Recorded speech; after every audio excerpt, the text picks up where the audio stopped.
लगा लें। सबसे पहले तो ये है कि एक पार्टी को लालटेन मिली, हमें खुशी है जिसको मर्जी है जो दें।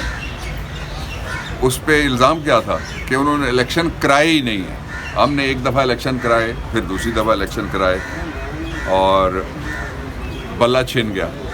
इसके बावजूद भी ये लेवल प्लेइंग फील्ड है। दूसरा ये है कि आज एक खातून जा रही है जलसा करने के लिए और उस पूरे ज़िले के तालीमी इदारों के बच्चों को छुट्टी दे दी गई है कि वो दरबार में हाज़िरी दें।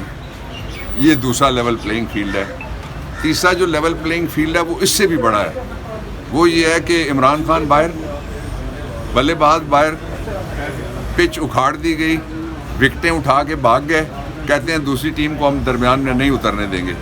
इसके बावजूद एक टीम भी अगर मैदान में हुई तो उसका नवाज़ शरीफ का कोई चांस नहीं है। ये बात नोट करके रख लें। नवाज़ शरीफ ने हमेशा, वो जब भी आया है, नवाज़ शरीफ ने 2 चीफ्स के साथ लड़ाई की। ये कैसे हो सकता है वो अपनी तारीख बदल दे?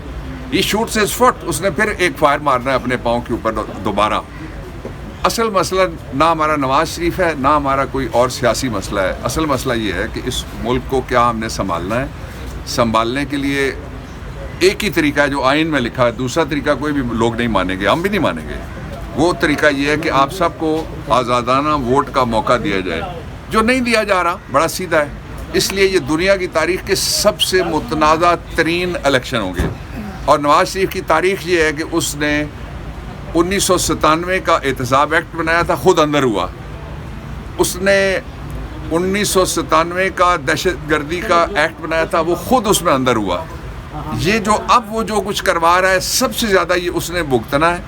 और उसने पहले वो 3 दफ़ा जाते हुए कह के गया मुझे क्यों निकाला, इस दफ़ा जाएगा तो कहेगा मुझे क्यों खंगाला।